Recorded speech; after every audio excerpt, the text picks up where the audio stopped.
je lève mes mains, même si je n'ai plus de force, je lève mes mains, même si j'ai des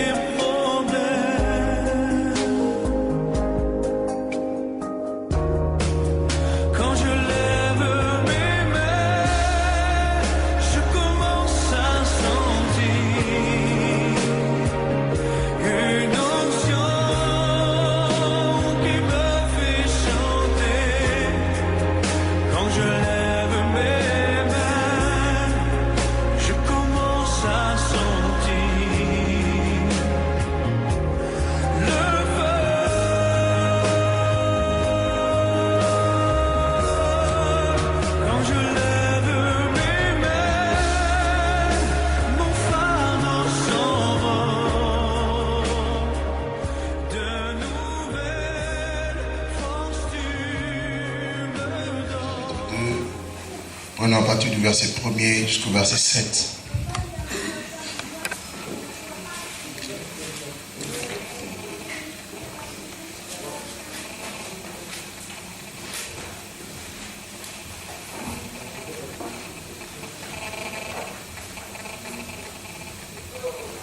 Le portable qui est en train de grésiller.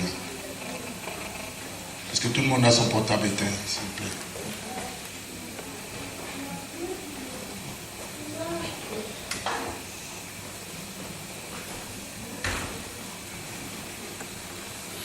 Ok.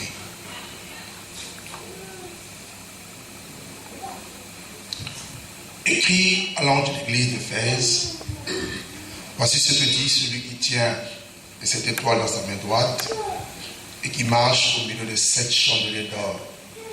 Je connais tes œuvres, ton travail, ta persévérance. Je sais que tu ne peux supporter les méchants, que tu as éprouvé ceux qui se disent apôtres et qui ne le sont pas, que tu les as trouvés menteurs, que tu as de la persévérance, que tu as souffert à cause de mon nom, et que tu ne t'es point lassé. Et ce que j'ai contre toi, c'est que tu as abandonné ton premier amour. Souviens-toi donc d'où tu es tombé, et réponds-toi et pratique tes premières œuvres. Sinon je viendrai à toi et j'ôterai ton chandelier de sa place, à moins que tu ne te répandes. Tu as pourtant ceci, ce que tu hais, les œuvres de Nicolaïte, œuvres que je hais aussi. Celui qui a les oreilles entende ce que l'Esprit dit aux églises. À celui qui vaincra, je donnerai à manger de l'arbre de la vie qui est dans le paradis de Dieu. Je veux nous partager cet après-midi sur le premier amour. Le thème de notre prédication, enseignement, c'est le premier amour.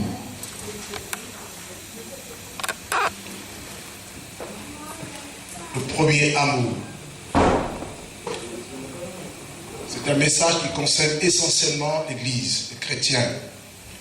Et je suis sidéré de voir à quel point beaucoup parmi les enfants de Dieu, beaucoup de ceux qui se réclament enfants de Dieu, ont perdu le premier amour dans ce temps qui sont les derniers. Et Dieu en souffre. Dieu pleure. Parce que la relation qu'il devait avoir entre lui et son peuple devait être animée et attisée par l'amour. Et j'aimerais que chacun de nous puisse ouvrir attentivement son oreille pour entendre ce qui va être dit. Le premier amour. Ici, l'apôtre Jean se retrouve à l'île de Patmos, celui qui est l'auteur de cette prophétie de l'Apocalypse, de ce livre. Il se retrouve à l'île de Patmos suite à la persécution. Tous les apôtres de l'agneau qui ont vécu avec Jésus ont connu pratiquement eux tous le martyre. Pierre nous dit la tradition a été crucifié la tête en bas. Jacques, l'apôtre, a été décapité. Et plusieurs d'entre eux ont terminé leur vie dans des conditions atroces, extrêmes, de souffrance, parce qu'ils aimaient tellement le Seigneur qu'ils avaient connu. Ils le connaissaient, Et il n'avait pas peur d'aller jusqu'à la mort à cause de lui. Et voyez-vous que Jean aura la grâce, non de passer par le martyre, mais il va se retrouver à l'île de Patmos suite à la persécution. L'histoire nous raconte qu'on l'avait mis dans une bouilloire d'eau chaude et il en est sorti vivant, indemne.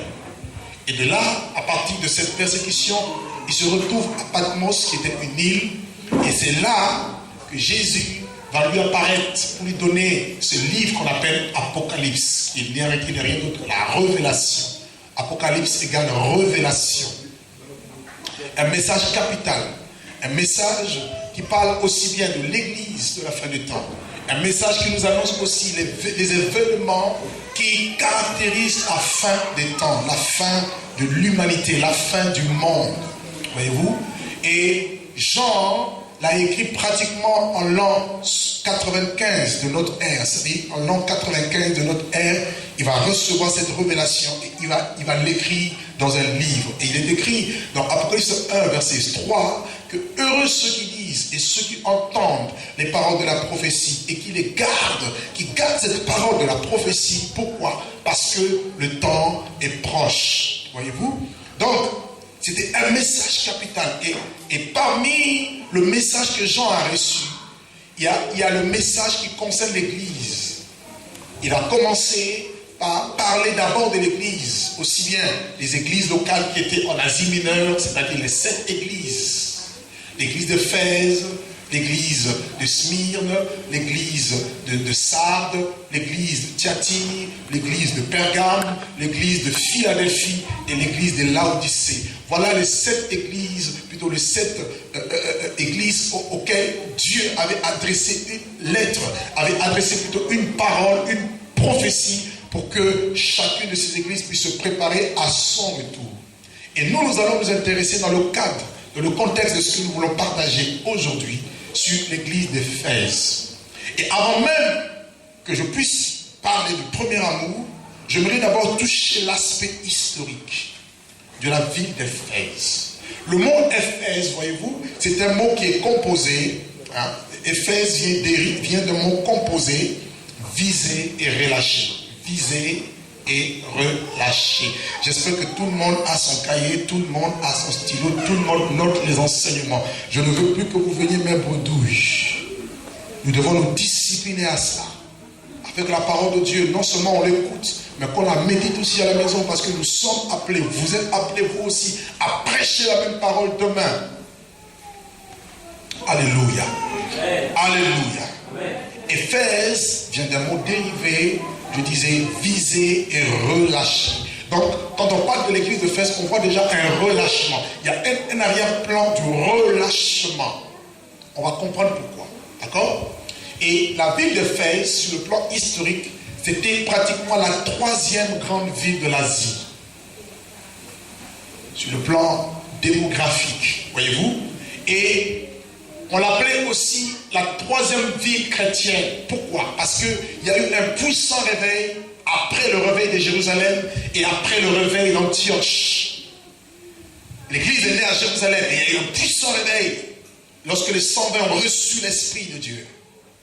Et par la suite, on nous parle de Antioche, là où il y avait des prophètes et des docteurs. Et l'Esprit de Dieu va parler, mettez-moi par Paul et Barnabas pour l'œuvre à laquelle je les ai appelés. Il y a eu un mouvement aussi spirituel au niveau d'Antioche. Et Antioche était devenu le centre missionnaire des nations. Alors que Jérusalem était le centre missionnaire de toute la Judée. Et Éphèse était appelée aussi la 3e grande ville. Voyez-vous, après Jérusalem et Antioche. Et c'était une ville très riche. Une ville qui était gouvernée à l'époque par les Romains. Et dans cette ville, on y parlait la langue grecque. Donc c'était les Grecs. Et quand on parle des Grecs, on voit les gens qui aiment la sagesse, la philosophie. C'est ce que Paul dit. Les Grecs cherchent la sagesse et les Juifs cherchent les miracles. Voyez-vous? Mais nous prêchons Christ crucifié. Alléluia. Et c'était une ville dynamique. Il y avait beaucoup de monde. Et à Éphèse, il y avait aussi l'idole qu'on appelle la Diane. Il y avait une déesse qui était adorée à l'époque du nom de Diane. Voyez-vous? C'est pour cela, toutes les personnes qui portent le nom de Diane, il faut l'enlever. Parce que le mot Diane signifie, c'est une mauvaise signification. C'est rien d'autre que la reine du ciel. C'est un démon. Voyez-vous? Et Éphèse était la gardienne de la reine du ciel. Et de son simulacre qui était tombé du ciel. Voyez-vous? Donc, le culte de Diane nous rappelle le culte qui était au temps d'Israël, ce qu'on appelle la reine du ciel. Si vous lisez Jérémie chapitre 7, le verset 18 par exemple, Jérémie 7, 18 nous parle de la reine du ciel. Jérémie dit quoi? Les enfants, plutôt les femmes préparent de bois, les enfants allument le feu pour préparer des gâteaux à la reine du ciel. La reine du ciel, c'est cette déesse, cette divinité qui est adorée. Voyez-vous? On l'appelle aussi la mère de Dieu. Elle a toujours été appelée mère de Dieu. Ce n'est pas d'aujourd'hui, c'est depuis longtemps. Malheureusement, les catholiques l'ont pris. Et en 430 de cette ère, en 430, voyez-vous, de cette ère, Marie, que les catholiques prient, va être reconnue comme étant mère de Dieu. C'était à Éphèse aussi. Il y a eu dans l'histoire de l'Église ce qu'on appelle les conciles, les grandes réunions écuméniques. Le tout premier concile, c'était le concile de Nicée, convoqué par Constantin. Mais en 430, il y a eu un autre concile à Éphèse. Et c'est à Éphèse que Marie a été déclarée mère de Dieu. L'Immaculée Conception. Comme quoi elle n'a jamais connu la mort. Plutôt, elle a été élevée au ciel comme ça. Comme quoi on pouvait l'adorer. Et la Bible nous dit, il y a un seul Dieu, un seul médiateur entre Dieu et les hommes, Jésus-Christ homme. Jésus dit, je suis le chemin, la vérité, la vie. Nul ne vient au Père que par moi. Donc on n'a pas besoin de passer par Marie, ni un saint quelconque. Un seul nom qui nous a été donné, le nom de Jésus. Il n'y a de salut en aucun autre, car il n'y a sous le ciel aucun autre nom qui nous a été donné parmi les hommes par lequel nous devions être sauvés. Voyez-vous un peu? Donc, à Éphèse, il y avait cette déesse. Et Paul va entrer dans cette ville. J'aime bien. Alors, je veux vous parler deuxièmement de l'histoire de l'église d'Éphèse. Tout ça, c'est important pour que vous compreniez pourquoi est-ce que l'apôtre Paul, plutôt l'apôtre Jean, va recevoir un message par rapport au premier amour. Paul arrive dans cette ville. Paul était un missionnaire. Après avoir prêché l'évangile à Corinthe, Dieu le conduit à Éphèse. À Corinthe, si vous vous rappelez dans Actes chapitre 18, Paul a rencontré un couple du nom de Aquilas et Priscille. Il va se joindre à eux parce qu'ils avaient le même métier. Et qu'est-ce qui va se passer? Il va se passer qu'ils vont servir Dieu ensemble avec Aquilas et Priscille. Aquilas et Priscille étaient une bénédiction pour le ministère de Paul à Corinthe. Et lorsque sa mission finit à Corinthe, Paul s'embarque avec Aquilas et Priscille et ils arrivent à Éphèse. Et à Éphèse, Paul ne va pas rester longtemps. Il va laisser Aquilas et Priscille et lui va continuer sa route. Il va aller à Jérusalem jusqu'à Antioche. Et pendant que Paul s'est rendu à Antioche, il y a eu un nommé Silas, qui était un juif, qui va venir rejoindre Aquilas et Priscille à Éphèse. Et Aquilas et Priscille vont l'aider à prêcher, parce que c'était un homme qui était versé dans les Écritures, et ils vont l'aider à être bien fondé dans la parole de Dieu. Et Silas était aussi une grande bénédiction. Et vous verrez que lorsque Barnabas avait quitté Paul, c'était Silas qui était devenu le compagnon du ministère de Paul. Partout où Paul allait, il était avec Silas. Et ils ont vu de miracles extraordinaires. Et quelques temps après, Paul revient à nouveau à Éphèse. Et là, nous sommes dans Actes chapitre 19. Dans Actes 19, Paul retourne à nouveau à Éphèse. Et là, il vient et rencontre les disciples de Jean. Ceux qui n'avaient pas connu, ceux qui avaient juste connu le baptême de Jean. Ils n'avaient pas encore entendu parler du Saint-Esprit. Et Paul va leur prêcher Jésus et ils vont être baptisés au nom de Jésus. Il va prier pour eux, ils vont recevoir le parler en langue. Ils vont recevoir l'Esprit de Dieu et ils vont commencer à prophétiser en parlant d'autres langues. Et par la suite, Paul commence à rentrer dans les synagogues où il va prêcher pendant 3 mois. il est chassé par les Juifs. Qu'est-ce qu'il fait? Il se rend dans l'école de Tyrannus pour prêcher les royaumes de Dieu. Et là, il va rester pendant 2 ans. Donc, Paul est resté à Éphèse 2 ans, voyez-vous, 3 ans en tout. Hein? Mais après la synagogue où il a été chassé, il va rester 2 ans dans l'école de Tyrannus où il a prêché l'évangile. Donc, Éphèse avait reçu l'évangile. Éphèse avait reçu la révélation de la personne de Jésus. Éphèse avait reçu le témoignage de Dieu. Éphèse avait entendu parler de qui est Jésus. Éphèse a reçu la flamme de Dieu. Et vous verrez que suite à ce mouvement, je dirais, au ministère de Paul, la Bible nous dira par la suite, si vous lisez Actes chapitre 19, que Dieu commençait à faire de miracles extraordinaires par les mains de Paul. Au point où on appliquait sur lui les mouchoirs. Voyez-vous, les gens étaient malades, on venait avec des mouchoirs, on appliquait sur le corps de Paul, et lorsqu'on appliquait sur les malades étaient guéris. À Éphèse, les gens qui ont pratiqué la magie, ils venaient avec leurs livres, ils confessaient leurs péchés. Ils étaient réellement touchés, ils étaient sincèrement touchés par la puissance de Dieu. Éphèse était une ville qui avait connu le réveil spirituel. Parce qu'on ne peut pas parler du réveil spirituel sans l'amour. Ils avaient rencontré l'amour de Dieu. Lorsqu'on rencontre l'amour de Dieu, on ne peut plus rester dans la magie. Non. Lorsqu'on rencontre l'amour de Dieu, on ne peut plus rester dans l'impudicité. Non. Lorsqu'on rencontre l'amour de Dieu, on ne peut plus rester dans la fornication, dans l'adultère, dans la masturbation. Non. Lorsqu'on rencontre l'amour de Dieu, on ne peut plus pratiquer le péché. Parce qu'il est écrit que Dieu a tant aimé le monde qu'il a donné son Fils unique Jésus, afin que quiconque croit en lui ne périsse point, mais qu'il reçoive la vie éternelle. Ces hommes avaient reçu l'amour de Dieu et ils étaient obligés de se sanctifier, ils étaient obligés de se repentir. La repentance n'est pas déclenchée parce que je parle bien. La repentance est déclenchée parce que l'Esprit de Dieu vous convainc, car il est le seul qui convaincra le monde de péché, de justice et de jugement. Alléluia. Ils avaient reçu l'Esprit, ils avaient reçu la parole de Dieu, ils avaient reçu l'amour de Dieu et ils se sont repentis. Éphèse. Alléluia. Amen. Alléluia. Amen. Et qu'est-ce qui va se passer? Nous rentrons dans Apocalypse chapitre 2. Apocalypse chapitre 2. Vous me suivez, hein? Suivez-moi très bien. Et tu vas voir aujourd'hui que tu n'as pas le premier amour. Tu n'as pas. Je suis sûr que parmi nous ici, peut-être 2. Peut-être même pas. Et il dit, qu'est-ce qu'il raconte ce monsieur? Oui, c'est la vérité qui dit. Vous avez le deuxième amour, mais pas le premier amour. Il y a amour, amour et amour. Est-ce que vous saviez?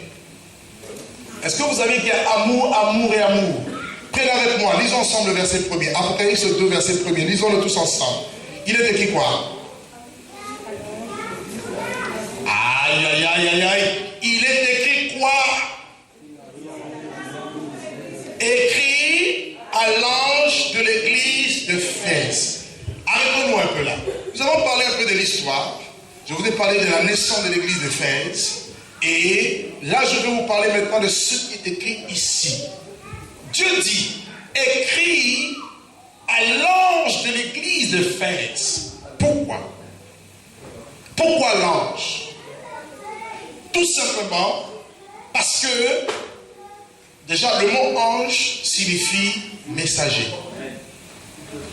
Quand il est dit ici, écrit à l'ange, ce n'est pas un ange céleste. Hein? Ici, il n'est pas question des esprits. Hein? Donc par Hébreux chapitre 1 verset 14 où on nous dit dans Hébreux 1 que les anges sont des esprits envoyés pour exercer un ministère en faveur des saints. Ce n'est pas de ces anges dont il est question ici. Les anges dont il est question, ce sont des hommes. Ce sont des conducteurs de ceux qui étaient à la tête de l'église, des églises. Parce que dans chaque église, il y a toujours une tête. C'est pour cela lorsque la tête est malade, tout le corps est malade. Et si la tête est en bonne santé, tout le corps sera en bonne santé. Voyez-vous un peu? Il dit écrit à l'ange. Or, dans le cas historique, le premier ange, ou je dirais, celui qui était à la base de l'église d'Éphèse, c'était Paul. Mais Paul n'a pas abandonné la foi. Paul avait toujours le premier amour jusqu'à la fin de sa vie. Mais regardez, Paul est resté 3 ans à Éphèse, en tout. Ensemble, il est resté 3 ans. Mais avant qu'il ne parte, il va dire quoi aux anciens? Il va d'abord laisser les anciens, il va leur donner des avertissements. Il va leur dire, prenez garde à vous-même et à tout le troupeau sur lequel le Saint-Esprit vous a établi évêque pour paître l'église du Dieu vivant qui s'est acquise par son propre sang. Il dit, il viendra parmi vous des loups ravisseurs qui n'épargneront pas le troupeau. Donc, ici, il est question des loups qui allaient venir, il est aussi question des hommes qui allaient se lever parmi les chrétiens d'Éphèse, qui allaient prêcher, qui allaient annoncer des choses pernicieuses. Et c'est ce qui s'est passé. Lorsque Paul est parti d'Éphèse, il a laissé les anciens. Et après le départ de Paul, il a commencé à avoir le désordre. Et Paul était obligé de renvoyer Timothée à Éphèse. Si vous lisez 1 Timothée chapitre 1, on nous dit que, Paul dit que je te recommandais Timothée à rester à Éphèse afin que tu mettes en ordre ce qui doit être mis en ordre. Et Paul, d'après l'histoire, il est mort avant l'an 60. Voyez-vous? Or, cette épître est écrite en 95. Donc Paul n'était plus, il a été déjà décapité par Néron. Donc l'un dont il est question, on peut supposer que c'était Timothée.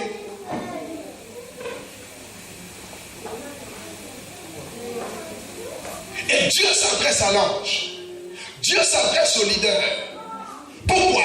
Parce que le leader a la capacité d'entraîner les autres. Si vous avez en vous, vous ressentez que Dieu vous appelle comme leader, sachez que Dieu veut que vous entraîniez les autres. Est-ce que je suis clair? Gloire à Dieu. Écris à l'ange de l'église. Donc ici, il parle à l'ange. Dieu ici me parle. Dieu ici te parle. Toi qui es là, tu es peut-être l'ange de ta maison. L'homme est le chef de la maison. Si tu es parent, tu es le chef de tes enfants. Dieu te parle. Parce que tu dois avoir la capacité d'entraîner les autres. Il dit autre chose. Voici ce que dit celui qui tient les 7 étoiles dans sa main droite. Et il marche au milieu de 7 chandeliers d'or. Ici, Jésus se révèle comme étant celui qui tient les 7 étoiles. Et les étoiles sont aussi des anges. Si vous lisez Apocalypse 1, verset 20, on nous dit que les 7 étoiles sont les 7 anges des 7 églises. Donc les leaders ici, l'ange ici, c'est aussi une étoile. Or, qu'est-ce qu'une étoile? Une étoile est un astre. Une étoile est censée briller. Une étoile est censée apporter la lumière là où il y a les ténèbres. Dieu avait choisi ses leaders pour être des lumières dans les ténèbres, pour influencer, pour transmettre la lumière de Dieu. Mais elle s'est corrompue. Il dit qu'il tient cette étoile dans sa main droite. Dieu a donné à ses anges le pouvoir, l'autorité, car quand la Bible parle de la main droite égale le bras de l'Éternel. Et le bras de l'Éternel égale Jésus. Qui a reconnu le bras de l'Éternel? Il s'est relevé comme une faible plante. Nous dit Ésaïe 53. Est-ce que vous suivez un peu? Bien. Dieu tient ses anges.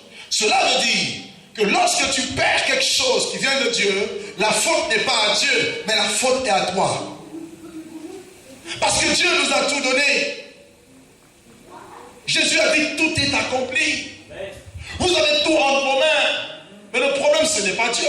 C'est pour cela que vous n'accuserez pas Dieu. Vous ne devez pas accuser Dieu. Et on va voir aujourd'hui, il y a des gens qui sont là qui accusent Dieu. Ah, s'il n'y avait pas ceci, s'il n'y avait pas ça, si. On va le voir. Et il faut que Dieu nous délivre aujourd'hui. Dis à ton ami, il faut que tu sois délivré aujourd'hui. Regarde-le dans au visage, dis-lui, il faut que tu sois délivré aujourd'hui.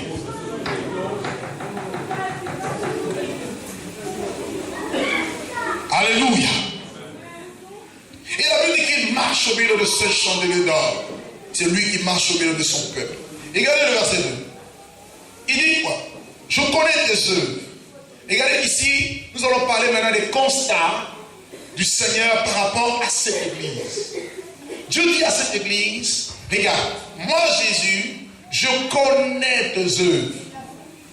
Jésus connaît toutes choses. Jésus sait toutes choses. D'ailleurs, les disciples l'ont dit dans Jean 16, 30. Il dit, Seigneur, nous savons que tu sais toutes choses et que personne, tu n'as besoin d'être interrogé par personne. Ce que tu fais dans le secret, que personne ne voit, mais lui te voit. Un homme de Dieu disait, il voit une fourmi noire sous une grosse pierre noire et pendant la nuit. Mais toi, on te voit, tu as la lumière, on te voit. Si la fourmi est vue par Dieu, et toi?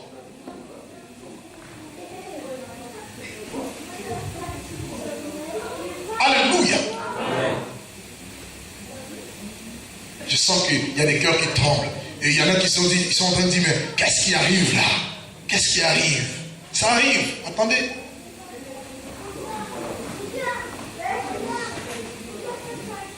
Je connais tes œuvres. Mais vous verrez que quand il parle du premier amour, il va dire pratique des premières œuvres. Il y a œuvres et œuvres. Il y a les premières œuvres, il y a les œuvres secondaires. Et nous sommes plus enclins à faire des œuvres secondaires. C'est quoi que j'appelle les œuvres secondaires? Venir à l'assemblée. Tout le monde peut venir. Même le pire des sorciers peut venir, peut être fidèle, peut être zélé. Vous sentez, oui. On le voit. Est-ce que vous comprenez un peu? Les œuvres, c'est quoi? Oh Seigneur, moi je sers dans l'œuvre. Moi je soutiens ton œuvre. Moi je soutiens les ministères. C'est bien. D'ailleurs, regardez ce que Jésus disait aux pharisiens. Il disait aux pharisiens, vous payez la dîme de l'année du cumin, mais vous négligez les choses les plus importantes dans la loi. Il est question de la justice, il est question de la miséricorde, il est question de la fidélité. Combien parmi nous avons-nous l'amour? Combien parmi nous avons-nous réellement la miséricorde? Combien parmi nous cherchons à marcher dans la justice de Dieu? Mais nous pouvons donner. Ce n'est pas parce que tu donnes que tu es approuvé. Non. C'est parce que tu aimes Dieu. Parce que si tu l'aimes, tu donneras forcément. Mais si tu ne l'aimes pas. Je connais tes œuvres. Je sais que tu aimes évangéliser. C'est bien l'évangélisation. Où on va répandre l'évangile. D'ailleurs, on nous l'a dit. La plupart des télé-évangélistes que vous voyez aujourd'hui, ils sont dans la franc-maçonnerie. Comment vous expliquez ça? Mais pourquoi ils évangélisent? Ils ont des chaînes télé. Ils ont des web télé, des web radios, je ne sais pas, ils ont des grandes chaînes pour la diffusion massive de l'évangile. On m'a appelé avant-hier du Canada pour me dire que les francs-maçons ont réussi à changer la Bible, de New King James Version. Ils ont enlevé, ils sont en train d'enlever toutes les paroles qui dérangent. L'homosexualité, on l'enlève, on veut mettre autre chose. Le péché, on le met de côté. Tout ça, c'est pourquoi? C'est pour véhiculer un évangile qu'on appelle light. Un évangile politiquement correct. Un évangile à l'eau de rose. Un évangile qui va plaire à tout le monde. Et voilà le temps dans lequel nous sommes. Mais ces gens vont vous dire, mais oui, regardez les œuvres. Regardez les œuvres. Regardez les œuvres. Regardez. Même s'il y a des guérisons, même s'il y a des miracles, ce ne sont pas des signes marcheurs qui attestent que vous avez le premier amour. Ah non! Parce que Jésus a dit au faux prophète, il dit quoi? Plusieurs me diront ce jour-là, n'avons-nous pas chassé des démons en ton nom? N'avons-nous pas fait beaucoup de miracles en ton nom? N'avons-nous pas chassé des démons en ton nom? Je leur dirai ouvertement, je ne vous ai jamais connu. Retirez-vous de moi, vous tous qui pratiquez l'iniquité. Parce qu'on peut faire ses œuvres et vivre dans le péché et être dans l'iniquité. Oui, frère. Il y en a même qui disent, là où le péché abonde, la grâce surabonde. Mais plus tu pêches, plus c'est comme si l'onction augmente. Continue à pécher. Le salaire du péché, c'est la mort. Je connais tes œuvres. Je connais les engagements que tu prends. C'est bien. Oui, mais moi je les appelle les œuvres secondaires. Seigneur, je donne mon offrande. Je paye la salle. Je nourris ton serviteur. C'est moi qui lui achète tout le mois à manger. C'est bien. C'est bien. Mais si tu n'as pas les premières œuvres, si tu n'as pas le premier amour, cela ne sert à rien. Alors aujourd'hui, que vous répondez amen ou pas amen, c'est pas mon problème. Je vous prêcherai l'évangile avec force. Amen. Je connais tes œuvres. Je connais ton travail. Ton travail. La peine que tu as dans l'œuvre. L'oppression. Je connais. Et puis je connais ta persévérance. Il y en a qui sont persévérants, même s'ils sont à côté. Mais ils persévèrent. Elle veut dire quoi? Les hommes méchants, les hommes méchants avanceront toujours plus dans le mal, égarés eux-mêmes et égarant les autres. Mais ils persévèrent. Il est sur la mauvaise voie, mais il persévère. Il est déjà rejeté, mais il persévère. Attention, persévère dans le premier amour avant tout. Et il dit, je sais que tu ne peux supporter les méchants. Ah oui, quand tu vois les méchants, quand tu vois il y en a qui pêchent, tu les dénonces de ténèbres. Tu fustiges ceux qui pratiquent le péché. Mais attention, il y en a qui fustigent comme ça, mais eux-mêmes ils sont dedans. Ah oui. Romains 2 dit quoi? Toi qui dis de ne pas dérober, mais tu dérobes. Toi qui te prends comme le conducteur des aveugles. Tu fais les mêmes choses, si ce n'est pire. Comprenez un peu? Tu ne peux supporter les méchants.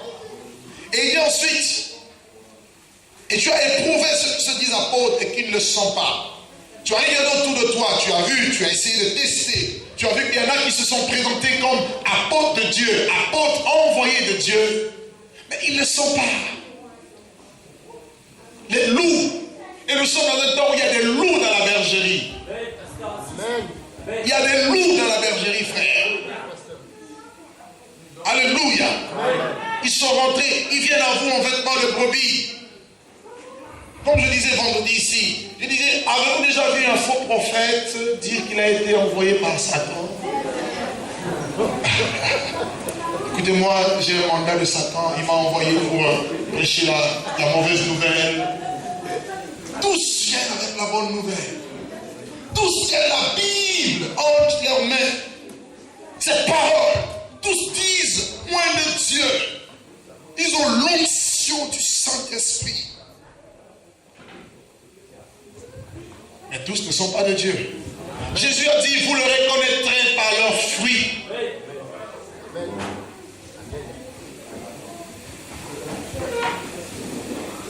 Tu as éprouvé ceux qui se disent apôtres. Mais regardez, le verset 4. Mais ce que j'ai contre toi, regardez maintenant le constat de Jésus, majeur ici. Il dit, ce que j'ai contre toi, ce que tu as abandonné ton premier amour. On s'arrête d'abord là. Je veux d'abord parler du premier amour et je veux vous montrer les conséquences. Quelles sont les choses qui peuvent nous amener à abandonner le premier amour? C'est quoi le premier amour?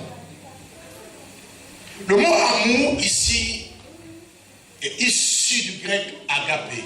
Agape ou agapé, qui donne charité. Donc, il est question de l'amour de Dieu. De l'amour qui vient de Dieu. Parce qu'il y a amour et amour. Vous avez l'amour agapé, ce qui vient de Dieu. Vous avez l'amour philéo, et l'amour filial. Cet amour qui peut nous lier entre nous, voyez-vous. Vous avez l'amour, dans le grec, il y a l'expression qu'on appelle storgé. C'est l'amour, je dirais, le lien qu'on peut se tisser entre amis. Vous le voyez même dans le monde, il y en a qui ne connaissent pas Dieu, mais ils s'aiment. Vous avez aussi un amour qui lie un homme et une femme. Il y a plusieurs types d'amour. Mais cet amour dont je veux parler, c'est l'amour qui vient de Dieu. Vous ne pouvez pas l'avoir si Dieu ne vous le donne pas.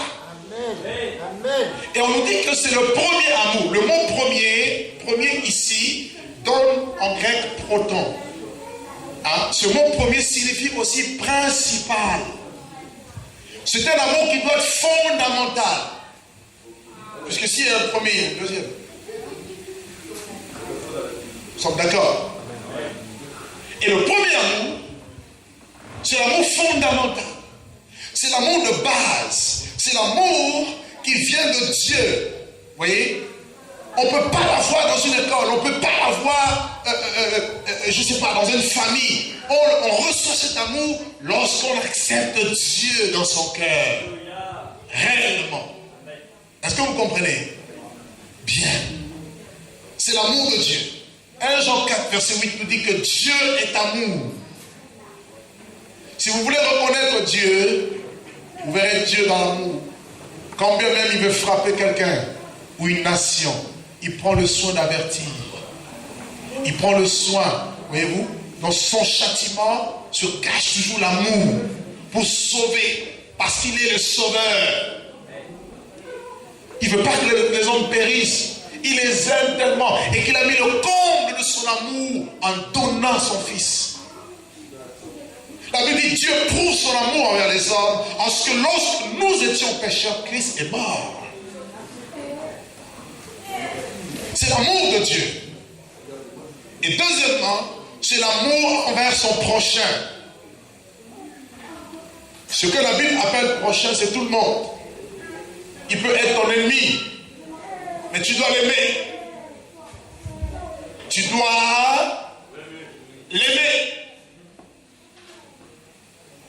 Parce que si Dieu devait détruire tous les ennemis, je pense que personne ne nous serait sauvé. Parce qu'avant d'accepter Jésus, nous étions tous ennemis de Dieu. Et regardez avec moi, Deutéronome chapitre 6. Deutéronome chapitre 6. Prenons le verset 4. Au verset 5.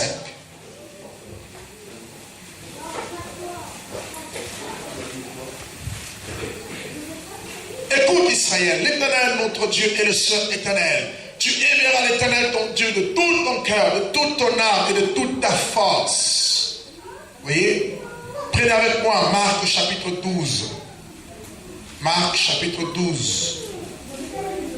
Lisons le verset 28 au verset 31. Marc 12, le verset 28 au verset 31. Il est dit quoi? Un des disciples qui les avait entendus discuter, sachant que Jésus avait bien répondu au Sadducéens, s'approcha et lui demanda: quel est donc le premier de tous les commandements? Jésus répondit: voici le premier. Écoute Israël, le Seigneur notre Dieu est l'unique Seigneur. Tu aimeras le Seigneur ton Dieu de tout ton cœur, de toute ton âme, de toute ta pensée et de toute ta force. Et voici le deuxième: tu aimeras ton prochain comme toi-même. Il n'y a pas d'autre commandement plus grand que cela. Le premier amour constitue le premier commandement de Jésus pour l'Église. Tu aimeras le Seigneur, ton Dieu, de tout ton cœur. Comment savoir qu'une personne aime Dieu? Est-ce en le chantant? Est-ce en le déclarant? Non. La Bible dit que celui qui aime Dieu, c'est celui qui garde sa parole. Aimer Dieu égale pratiquer la parole de Dieu. Si vous m'aimez, Jésus dit, gardez aussi les commandements. Les commandements ne sont pas pénibles. Et Jean 5 le dit. L'amour de Dieu consiste à ce que nous puissions garder ces commandements. Et ces commandements ne sont pas difficiles. Ce n'est pas pénible. Et aujourd'hui, tout le monde lève les mains. Seigneur, je t'aime. Seigneur, je t'aime. Seigneur, je t'aime. Et personne ne veut pratiquer la parole de Dieu. sont irresponsables vis-à-vis de la parole de Dieu, vis-à-vis de Dieu. Quand Dieu t'a révélé ce qu'il attend de toi, qu'est-ce que tu fais? Tu attends encore que Dieu vienne te dire, lève-toi, travaille. Beaucoup aujourd'hui ont abandonné le premier amour. On n'aime plus Dieu.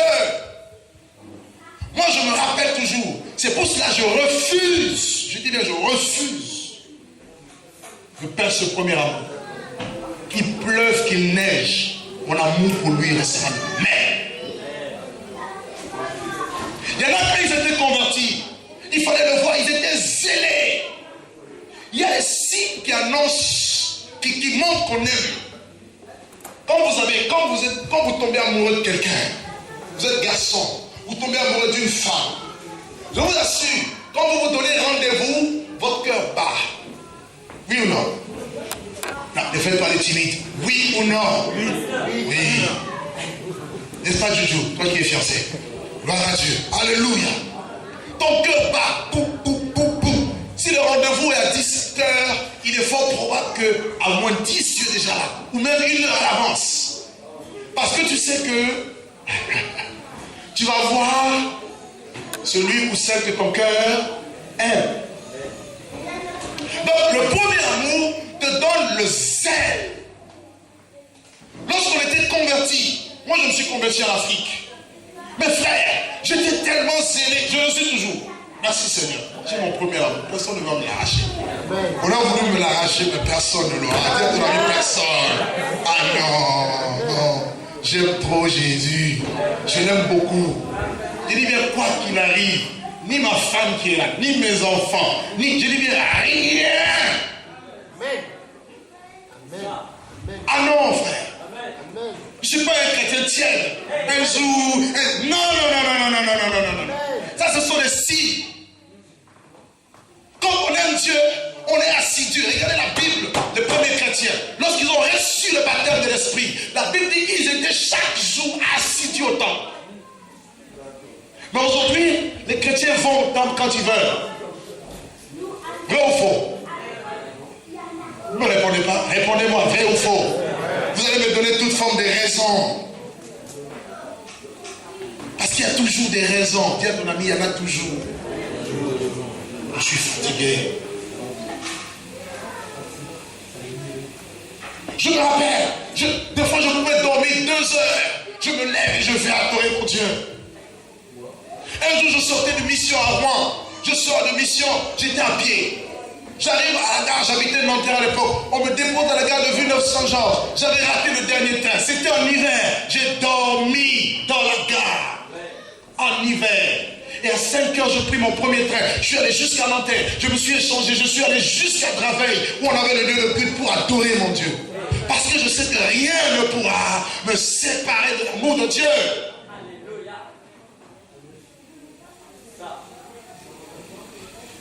Lorsqu'on a le premier amour, tu es bouillant pour Dieu.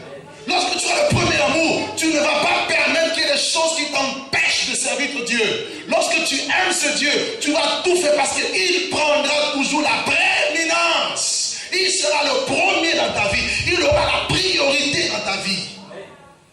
Dieu n'est plus prioritaire, surtout en Europe. Et je peux vous assurer, l'Europe, c'est un territoire qui tue la foi, qui tue le premier amour, si vous ne faites pas attention. Je sais de quoi je parle. Allez en Afrique, il y a des cultes qui commencent à 6 heures. Je suis allé récemment en Afrique. J'ai assisté chez le pasteur Dominique Goy. Le culte commence à 6 heures du matin. J'arrive à 6h30, la salle est remplie. Je dis, mais en France, on dit 6 heures, il n'y aura personne. Vrai ou faux? Qui aime Jésus ici? Vous levez en plus la main.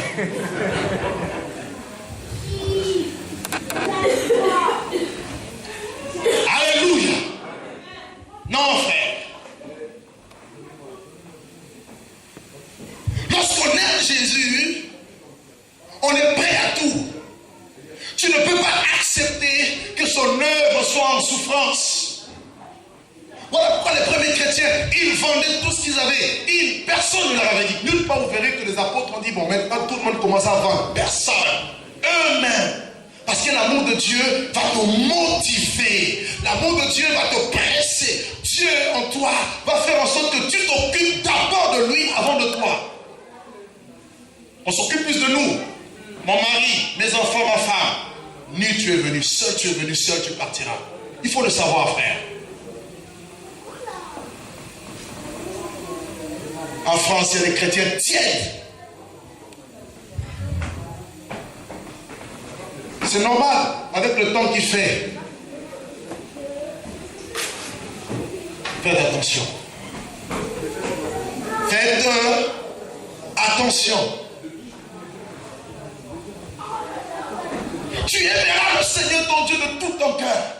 Lequel parmi vous, si son enfant tombe malade à minuit, 1h du matin, tu ne vas pas l'amener aux urgences? Même si tu es fatigué, tu vas y aller. Et quand il est question de Dieu, on traîne les pieds.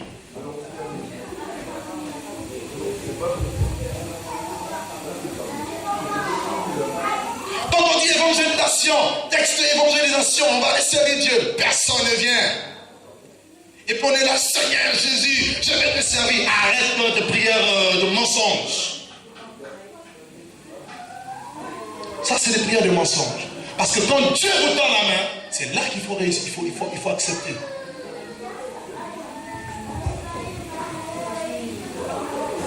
Tu n'es jamais en retard au travail. Quand tu es en retard, moi je vois quand je cours le matin, quand j'ai 2 minutes, j'appelle déjà mon chef, je dis, ah, là, oui, c'est de me virer.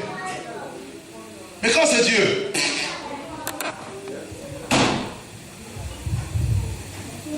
vrai ou faux? Je sais qu'aujourd'hui, il n'y aura pas beaucoup d'amen, je le sais, mais c'est la vérité.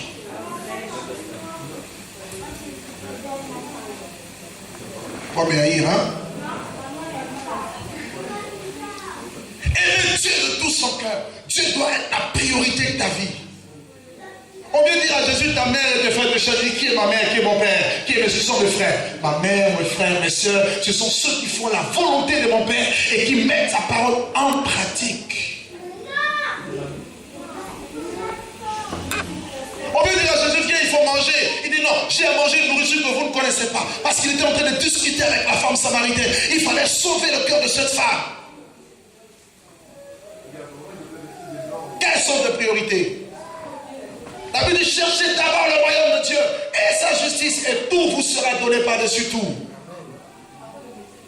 Église, tu as abandonné ton premier amour. Vous avez abandonné votre premier amour tel que vous êtes. Je le dis et je l'affirme parce que Dieu me l'a dit. Et je vous le dis tel.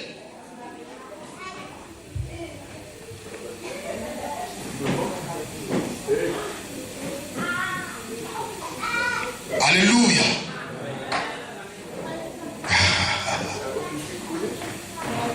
Aide-nous Jésus.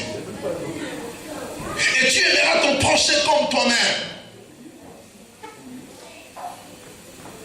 Aimer son prochain, ce n'est pas lui faire du mal. Lorsqu'on aime quelqu'un, on a du mal à lui faire du mal parce qu'on l'aime. Et si tu te rends compte que tu as fait du mal, tu te répands parce que tu la considères comme toi-même. Et aujourd'hui, ce n'est plus le cas. Le premier amour a disparu.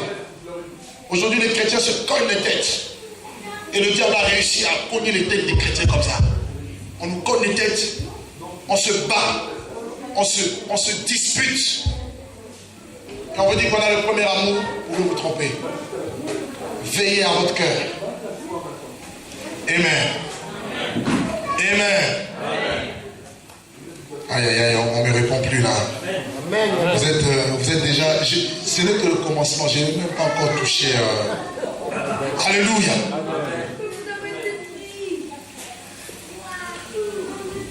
Le premier amour.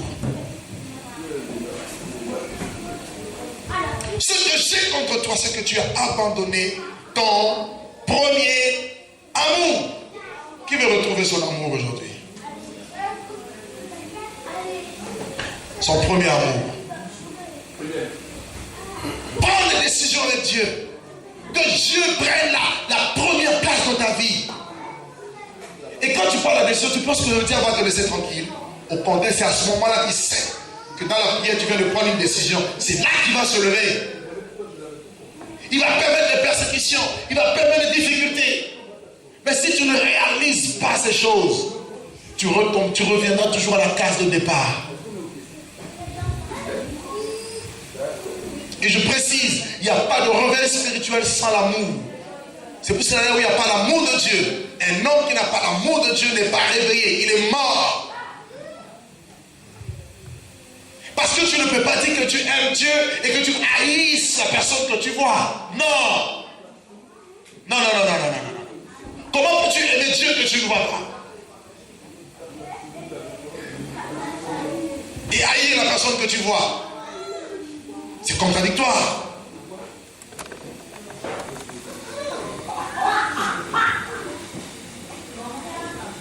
Jean chapitre 14.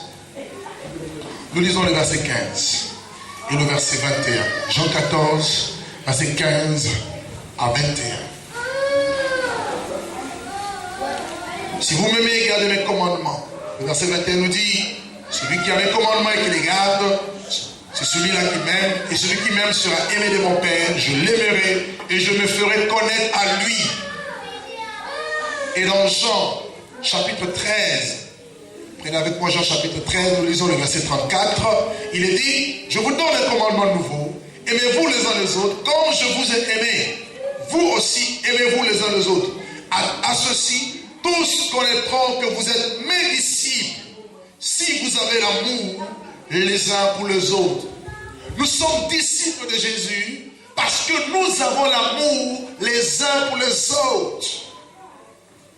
Voilà le commandement que Jésus nous a laissé pour nous maintenir dans le réveil. Il dit quoi? Père, je leur ai donné la gloire que tu m'as donnée afin qu'ils soient un. Comme toi et moi nous sommes un. La gloire de Dieu est censée amener l'unité du corps. Le monde saura que nous sommes de Dieu par l'amour. C'est ce que Jésus a dit. Aimez-vous. Ne vous haïssez pas. Ne vous trahissez pas. Ne murmurez pas les uns contre les autres. Ne mentez point les uns aux autres. Oui, frère. La Bible dit, l'amour ne fait point du mal. L'amour est l'accomplissement de la loi de Dieu.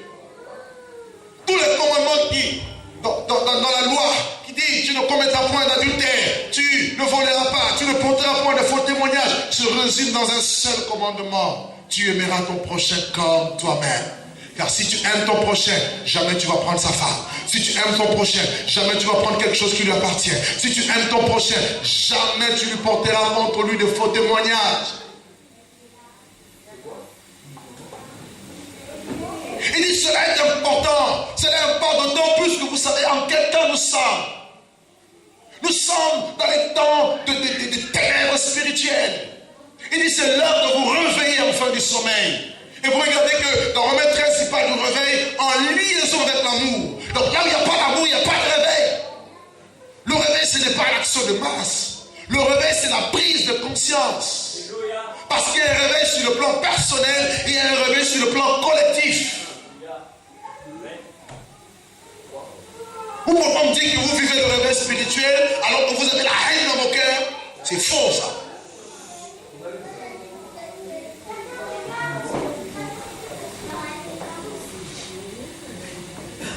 Alléluia.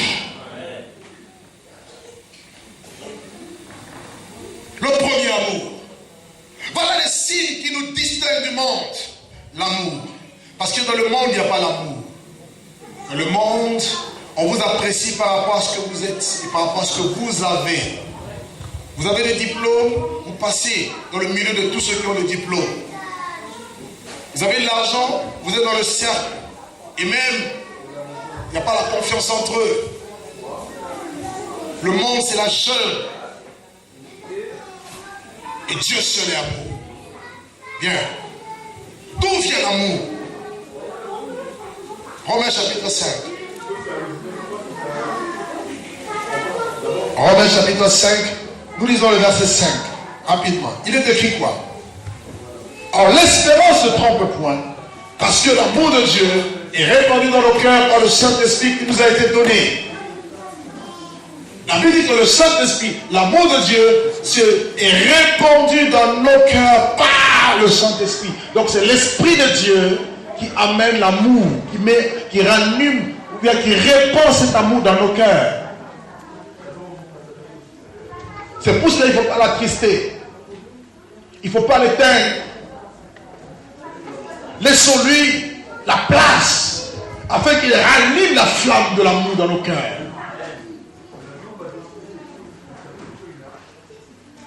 Amen.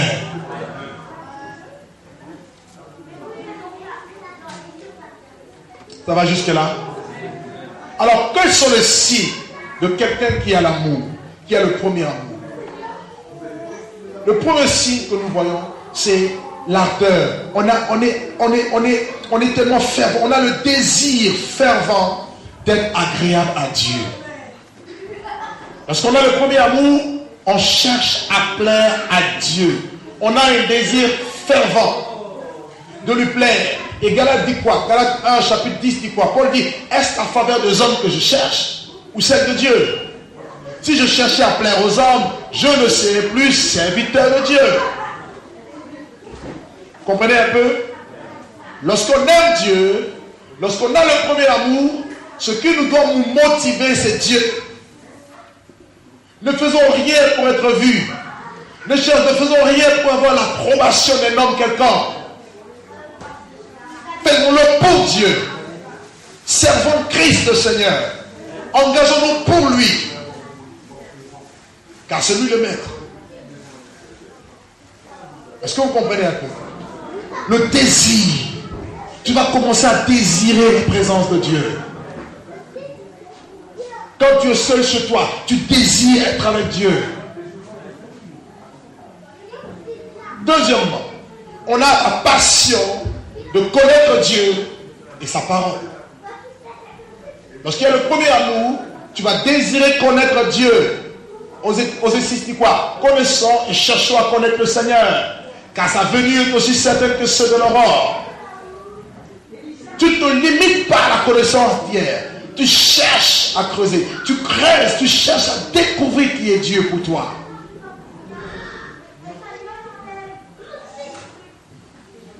Et quand on cherche Dieu, on n'a pas le temps d'être devant la télévision.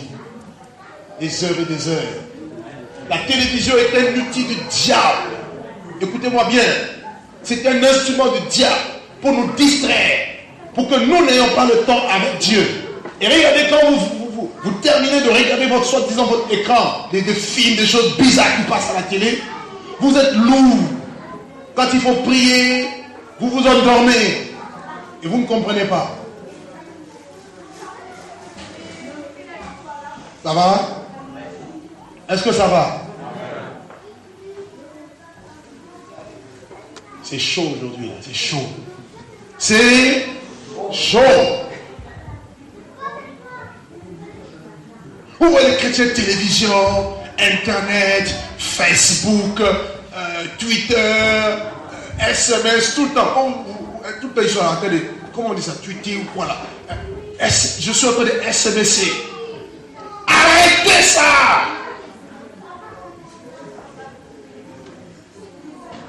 Il y en a, ils ne peuvent jamais se passer du football.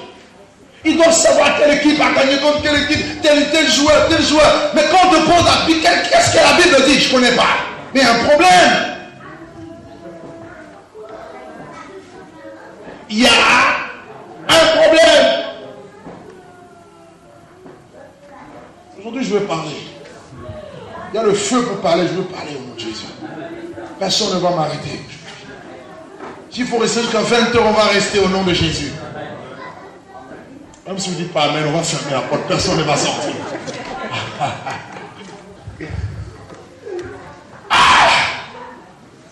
Les chrétiens.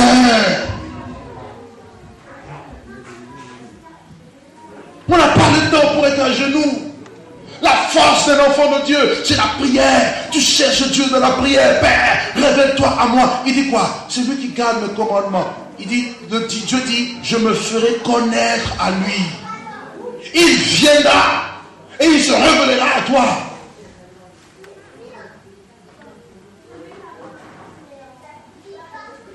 faut te disposer le temps, disposer l'espace pour Dieu. Il y en a, c'est le travail qui prend le temps, beaucoup de temps. Il y en a, c'est la famille qui prend beaucoup de temps. Il y a un temps pour chaque chose. Personne ici ne peut sauver quelqu'un. Moi, je ne peux pas vous sauver. Mais si vous ne vous disposez pas pour votre Dieu, c'est votre problème. C'est une affaire personnelle.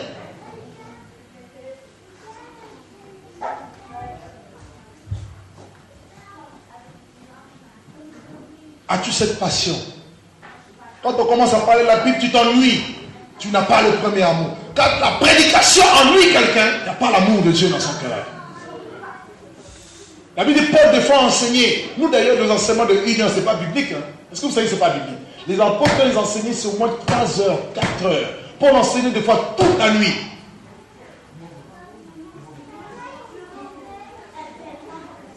Que la parole de Dieu habite en vous dans toute sa richesse. Vous avez une église où le culte commence à 10 heures. Quand il est midi, vous voyez déjà les gens regarder la montre comme ça. Quand le pasteur ose dépasser un peu, mais c'est la révolte. Parce qu'il faut aller manger. La nourriture a pris la place de l'amour de Dieu dans la vie de beaucoup de personnes. Même si vous ne dites pas, mais il y en a ici, ils aiment la nourriture plus que Dieu. Le royaume de Dieu, ce n'est pas la nourriture. Il y en a, c'est faire les magasins, les soldes. Ah, merci Seigneur pour les soldes. Mais ils vont passer tout leur temps dans les magasins. Quand ils sont devant un magasin, oh là là, laisse tomber. Donc il va te pulcher les choses. Il dit, tu passes tout ce temps pour avoir un truc à 5 euros. Distraction. Et puis pasteur, je me sens faible. Priez pour moi, j'ai des attaques. Ce n'est pas les attaques. Dispose-toi à chercher Dieu toi-même.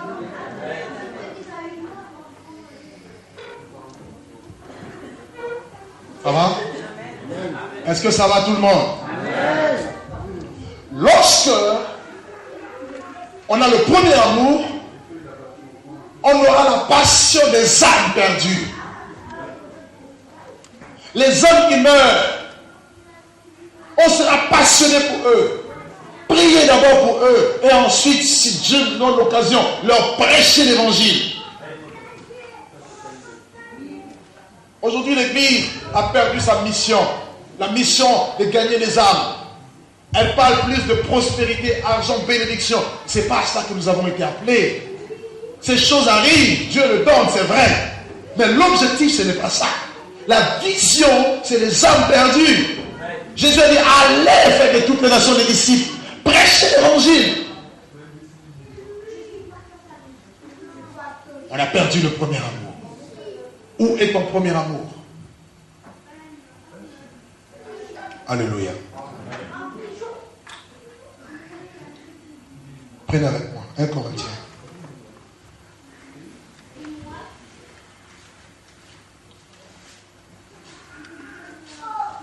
Plutôt 2 Corinthiens chapitre 5. « 2 Corinthiens chapitre 5, nous lisons le verset 14.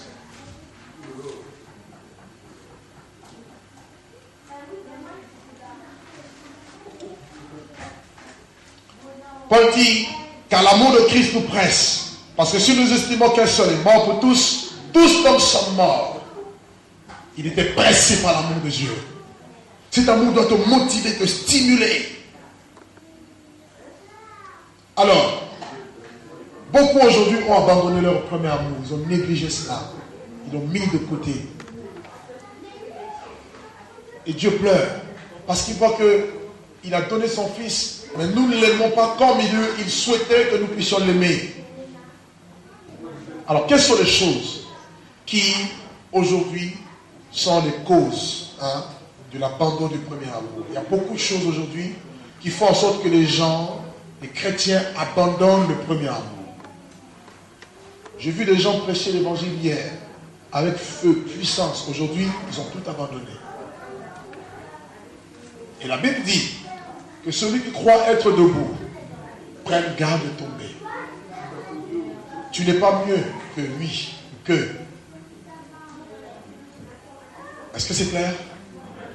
S'ils sont tombés, il y a eu des choses qui les ont amenés à cet état. Et je disais le dimanche dernier, pour ceux qui étaient là, je disais, la meilleure manière, la manière dont le diable commence par écarter, ou je dirais, faire en sorte que les chrétiens abandonnent la foi, il les écarte d'abord du reste. Dieu a prévu que nous soyons une bergerie. Et dans la bergerie, il y a beaucoup de troupeaux. Beaucoup de brebis, je dirais. Et lorsqu'il y a beaucoup de brebis et un berger, regardez un peu sur le plan naturel, vous verrez que le loup ne peut pas venir déchirer facilement une brebis. Qu'est-ce qu'il va faire? Il va d'abord attaquer, de sorte qu'une brebis s'égare. Lorsqu'une brebis est isolée, là maintenant, elle devient la cible et la proie. Et beaucoup de chrétiens, je vois aujourd'hui, quand ils ont des problèmes, tout de suite, ah non, je reste chez moi. Ah non, moi les chrétiens me fatiguent. Dans toutes les églises, il y a des problèmes, ça me fatigue, je reste chez moi. Eh bien, ils commencent à t'avoir. Tu vas voir, tu restes à la maison, tu vas continuer à prier. Oui, ça, il n'y a pas de problème. 2 mois, 6 mois, 1 an, tu vas te maintenir, comme quelqu'un me disait, je me maintiens. Je dis, c'est bien, maintiens-toi. Mais nous avons à lutter avec un ennemi qui nous connaît très bien. Je vous dis la vérité, on ne joue pas avec le diable. On ne joue pas avec lui. Si vous avez l'habitude de jouer avec lui, cessez. Écoutez-moi bien, cessez de jouer avec cet être. Il n'est pas votre ami. Oui, je reste chez moi. Je prie à la maison. Revenez 1 an après. La prière commence à baisser. Quelque temps après, vous le voyez prendre un peu de vin. Et vous direz, ben oui, Jésus lui-même avait bu du vin. C'est biblique. Vous revenez quelque temps après, il prend du vodka. Il dit, mais non, mais le vin et le vodka, c'est l'alcool, c'est pareil, c'est biblique. Et vous le revenez demain, vous le voyez, et ne plus prier. Ah ben oui, montrez-moi dans la Bible où il faut prier 10 heures. Moi, je prie 5 minutes, ça me suffit. Un autre jour, revenez, vous allez voir comment les églises, ça me dit plus.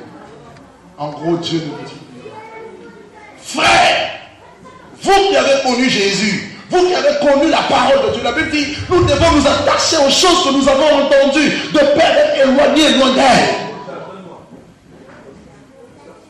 Et le diable le sait. Il y a des choses qui font en sorte que beaucoup perdent le premier amour. Et je prie que personne ne soit affecté par ces choses. Il faut les connaître.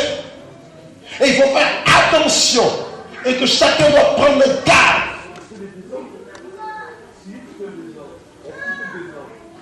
La première chose, c'est l'iniquité, le péché.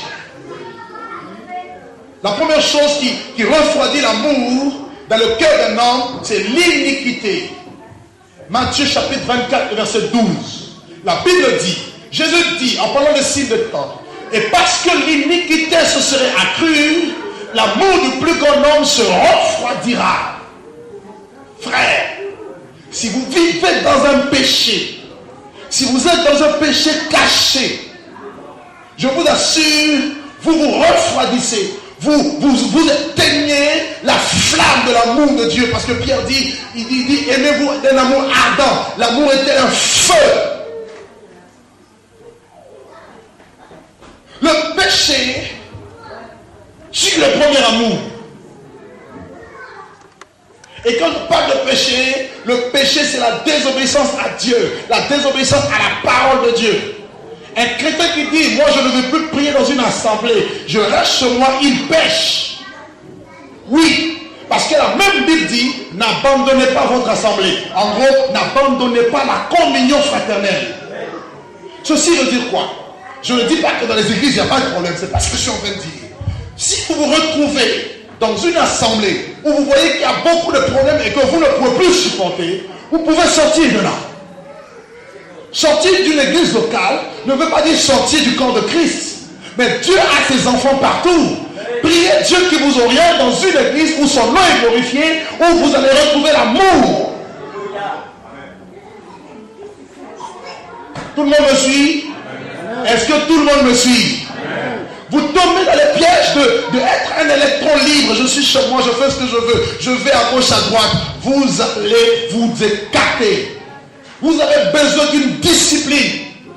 Et je vois les chrétiens aujourd'hui sous prétexte de liberté, ils veulent faire tout et n'importe quoi. Attention frère, il n'y a pas d'électron libre dans le corps de Christ. Il n'y a pas de ministère libre dans le corps de Christ. Tous les ministères doivent être soumis les uns aux autres. Sortez de cette soumission. Vous écartez de la voix de Dieu. Jésus, le Fils de Dieu, il arrive avec le mandat de Dieu Tout-Puissant, lui-même étant Dieu. Il n'est pas rentré dans son ministère comme ça. Il avait besoin de Jean-Baptiste. Jean-Baptiste a dû le baptiser. Quand Jésus est venu, regardez un peu, lisez un peu Matthieu 3. Qu'est-ce que la Bible dit?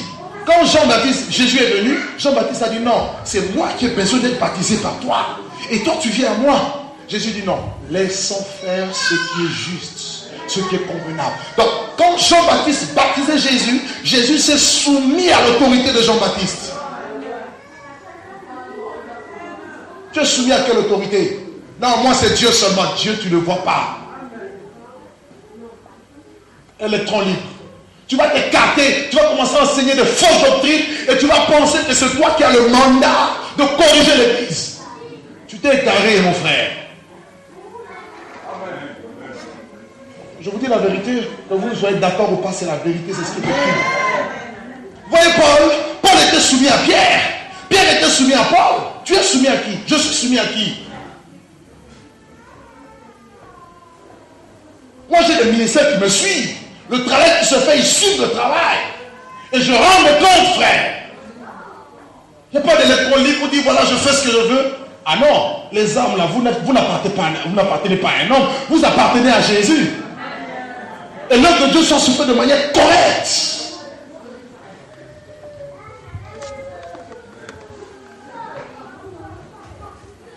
L'iniquité s'est accrue. Aujourd'hui, vous allez dans l'église, il n'y a que des scandales. Tel pasteur a couché avec des femmes, tel a pris la femme d'autrui, tel a pris la femme et les enfants, il est parti avec. J'ai dit, mais le bazar au nom de l'évangile. Il y a même un pasteur qui m'a dit une fois, moi j'ai reçu l'onction de Salomon. Il n'y a pas l'onction de Salomon dans l'église. Comprenez l'onction de Salomon, non? Il peut avoir 1000 femmes, donc c'est normal. Il est l'homme le plus sage. Ça n'existe pas, frère. L'iniquité, le péché, frère, les abus sexuels, les abus de pouvoir. Il y en a qui viennent et vous devenez comme leur proie, ils vous manipulent. Et si vous n'êtes pas d'accord avec eux, vous avez des problèmes avec tout le monde. Attention, frère. Attention à l'abus de pouvoir. Nous devons tous nous aligner derrière la parole de Dieu. Pas autre chose. Supportez-moi aujourd'hui. Hein. Aujourd'hui, c'est différent. Aujourd'hui, je ne suis pas là pour... Non, s'il vous plaît. Laissez-moi, laissez l'Esprit de Dieu faire ce qu'il veut. Le péché aujourd'hui est en train de prendre des degrés mais inouïs. Les gens ne veulent plus aller prier dans les assemblées parce qu'ils ont peur. Il y a des familles. Moi, j'ai rencontré un couple qui dit moi, je ne veux pas amener mes enfants dans l'église parce qu'on ne sait jamais. Mes enfants vont devenir les petites copines du pasteur. Et on fait honte à Dieu. Il y en a, ils viennent, quand ils vous prêchent comme ça, ils ne vous regardent pas avec les yeux de Dieu, ils vous regardent avec un autre œil. Et des fois, vous pouvez le sentir. Quand vous le sentez, là, dénoncez. Il faut que ce pasteur soit délivré de l'esprit d'impudicité. Au nom de Jésus-Christ. À Paris, c'est le désordre. En Europe, c'est le désordre. Vous allez au Congo, c'est le désordre. Dans le monde entier, c'est le désordre. Le lieu où on retrouve l'iniquité, l'abomination même, c'est dans les églises. Comment vous pouvez l'expliquer? Il n'y a pas de rapport entre le péché, les ténèbres et la lumière. Dieu est saint. Et la sanctification doit régner dans l'église de Dieu. Un peu de levain peut lever toute la pâte. Faites disparaître le vieux levain, afin que vous soyez une pâte neuve. Le premier amour.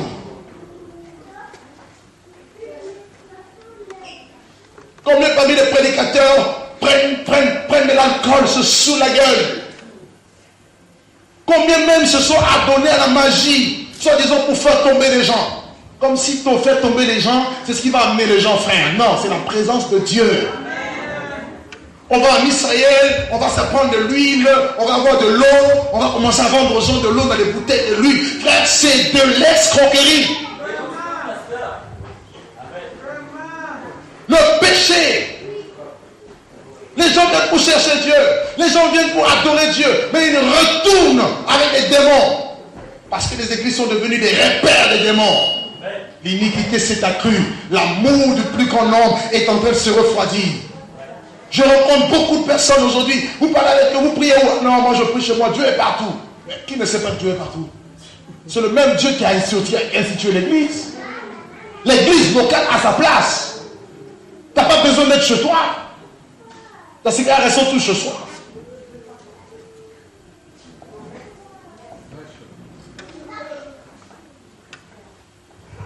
Ça, c'est la première chose. L'iniquité. Le mensonge. L'orgueil. Je toucherai l'aspect de l'orgueil tout à l'heure. Deuxième chose qui cause l'abandon du premier amour. Vous avez l'amour du siècle présent. Le monde. Il y en a qui viennent prier, mais ils aiment le monde. Ils aiment le monde. J'ai rencontré un pasteur qui m'a dit, vous savez, moi j'écoute des musiques comment ça s'appelle? Johnny Hallyday, tout ça. J'ai dit, pasteur, excuse-moi, vous écoutez la musique de Johnny Hallyday. Oh non, mais ça fait rien de mal. Il dit, ah bon? On n'est pas délivré. Il n'y a pas de rapport entre la musique païenne et la musique chrétienne. D'ailleurs, même dans la musique chrétienne, il faut sélectionner. Il y a trop de business maintenant. Vous savez, des gens qui vont avoir juste 2 paroles et puis ils font un album.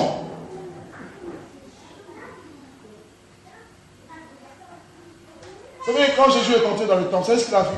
Il a vu des gens qui vendaient, des gens qui achetaient. Il a pris un fou. Je crois que le temps arrive où Jésus-Christ va nous redonner des fouets spirituels pour commencer à fouetter les vendeurs dans le temple et les chasser. Alléluia. Je vous ai dit aujourd'hui, supportez-moi. Dis à ton ami, supporte ce monsieur. Dis-lui, supporte-le aujourd'hui. Ah, vous ne parlez même pas tellement que je ne sais pas si je suis en train de vous blesser, mais là aujourd'hui ça ne blague pas. Dis-lui, supporte le monsieur qui est devant. Alléluia.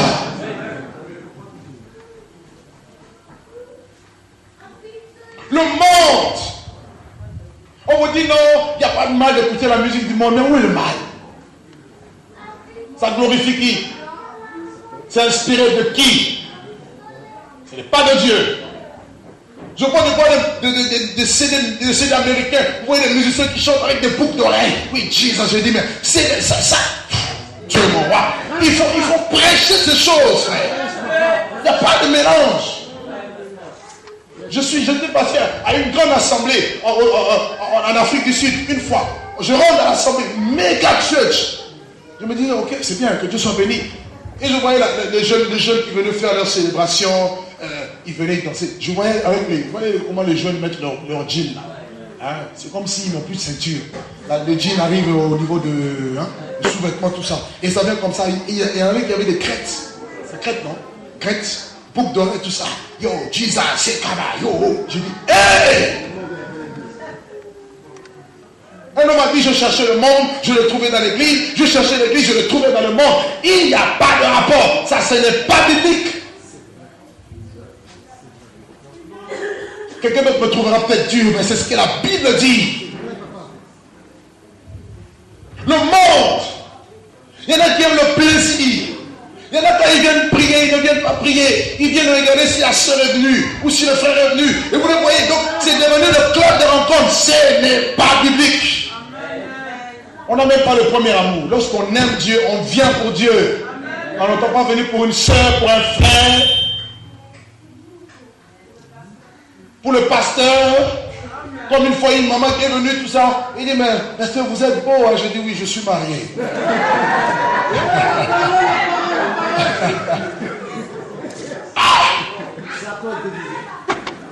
Quand même, maman. Tu veux tuer le poussin dans l'œuf? Je n'ai encore rien fait. Alléluia. On commence juste là. On commence juste à sortir un tout petit peu. Tu veux déjà me tuer dans l'œuf? Le monde. Alléluia. Alléluia. Est-ce qu'on peut faire comme ça? Alléluia. Gloire à Dieu. Le monde est rentré dans l'église. Paul dit quoi? Ne vous conformez pas au siècle présent. Romains chapitre 12, le verset 2. Il dit, mais soyez transformés par le renouvellement de l'intelligence afin que vous discerniez quelle est la volonté de Dieu, ce qui est parfait, bon et agréable. Il y a eu un homme qui savait Dieu avec Paul. Son nom s'appelait Démas. Si vous lisez dans 2 Timothée 4, versets 9 à 10, on nous dit, il est dit, Démas m'a abandonné pour l'amour de ce siècle. Combien aujourd'hui abandonnent l'œuvre de Dieu pour l'amour? Je vois des gens abandonner le Seigneur pour aller faire la musique du monde parce qu'ils veulent le succès. Le monde te présente le succès, mais derrière il y a quoi? Il y a la mort. Le monde te présente la popularité. Je ne cherche pas la popularité. Parce que je sais le moyen de l'avoir. Tu veux avoir la popularité? Va faire un pacte. Tu l'auras tout de suite. Tout de suite, tu vas avoir la popularité. Non, frère. Non. Nous cherchons à vivre avec Dieu et à marcher avec Dieu et à lui être entièrement agréable.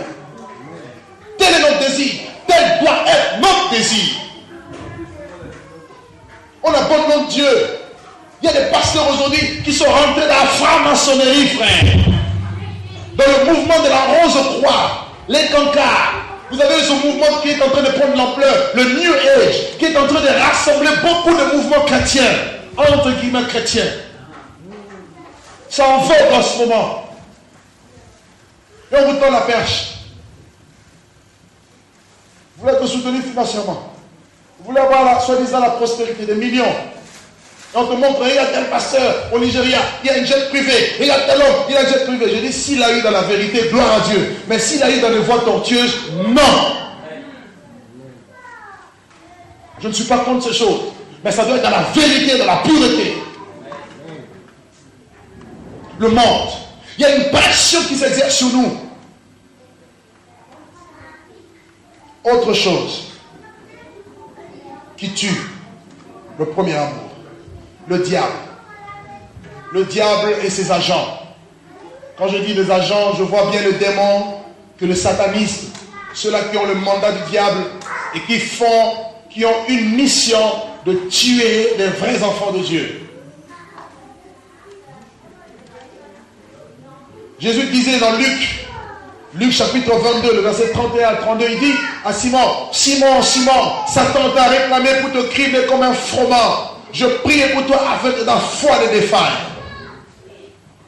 Le diable nous oppresse, il nous attaque, il nous envoie des pensées impures dans un seul but que nous puissions abandonner notre premier amour. Et beaucoup se laissent aller à cause de ces mauvaises pensées. Il faut résister. La Bible dit, résistez-lui avec une foi ferme.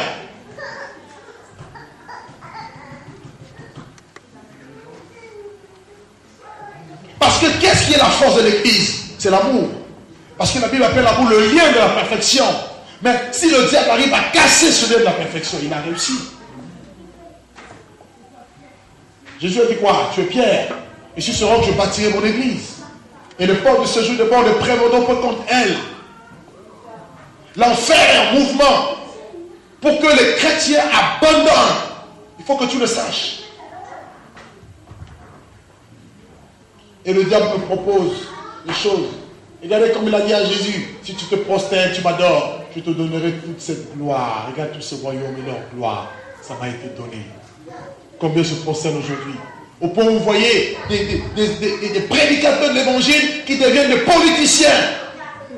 Frère, il y a un problème quelque part, excusez-moi. Il y a un problème quelque part. Quand vous allez dans la science politique, quand vous faites la politique, on vous dit que la politique c'est l'art du mentir. Vous devez convaincre les gens par le mensonge. C'est ça la politique. Vous voyez pas François Hollande, il a présenté tout un programme. Vous voyez ce qui se passe, non? Ils nous ont menti. C'est des menteurs. Et tu vois aussi les prédicateurs, ils deviennent, je ne sais pas, sénateurs, députés, ministres. Ils rentrent dans le jeu de la... Il va dire non, moi je suis là-bas, mais je ne fais rien de mal. Non. Tu t'es souillé. Oh non, Daniel à Babylone, nous ne sommes pas dans le même contexte. D'ailleurs, Daniel, on nous dit la Bible, Daniel a refusé de se souiller à la donnée du roi. Et vous mangez, vous prenez l'argent du président, l'argent sale, l'argent du sang, vous souillez votre onction. Comment pouvez-vous vous lever aujourd'hui pour dire que Jésus guérit? Alors c'est l'argent de sang que vous mangez. Non, frère. Le pouvoir. Le diable sait que l'homme aime le pouvoir. Voilà pourquoi il te propose souvent le pouvoir. On te dit au travail, tu vas avoir une promotion. Alors, va avec le patron. Il y a même des patrons homosexuels qui vous disent, allons ensemble. On va tripler ton salaire. Frère, le premier amour, tu ne dois pas l'abandonner. Est-ce que tout le monde me suit? Si tu es content, acclame Dieu. Attendez un peu. Alléluia. Autre chose qui cause le premier amour, et plutôt la perte du premier amour, c'est la déception. La déception. Les blessures. L'amertume. Ah non, j'étais trop blessé. Non, moi les églises c'est fini. Moi Dieu c'est fini. Qui t'a blessé? L'église, l'homme ou Dieu? Si c'est Dieu qui t'a blessé, je peux te dire assis-toi. Mais Dieu ne blesse pas. Même quand il te blesse, il te guérit. C'est parce qu'il veut te délivrer.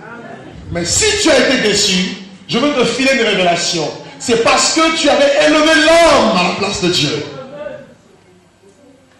Or la Bible dit, maudit soit quiconque se confie dans l'homme.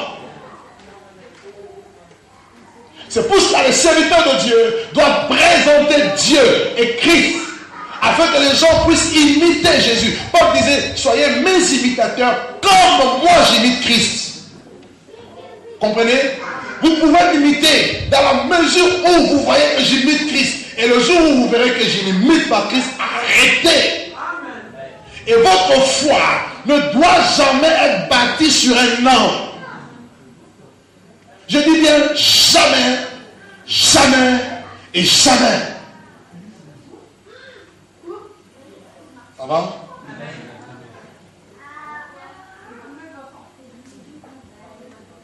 Parce que toutes les personnes que vous voyez qui ont abandonné la foi aujourd'hui, leur premier amour, parce que même si elles ne le disent pas, mais en réalité, leur foi était bâtie sur un homme.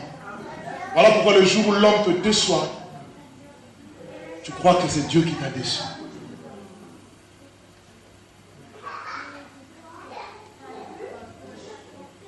Tous ceux qui se confient en l'Éternel sont comme la montagne de Sion. La Bible dit, elle est affermie pour toujours. Elle ne chancelera jamais.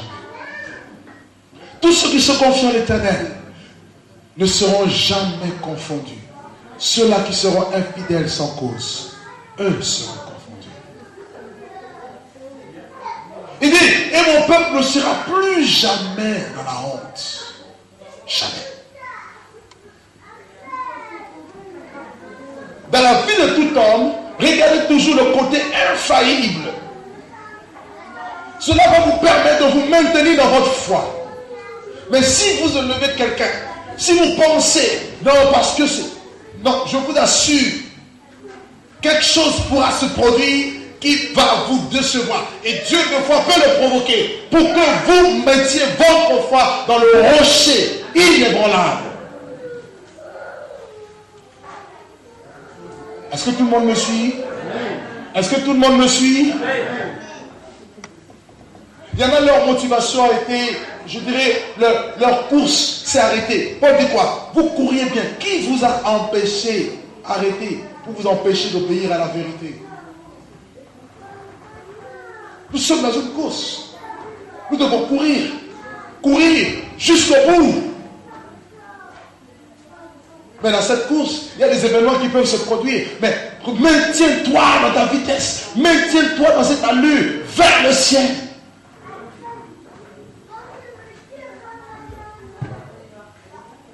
Quel est ton état?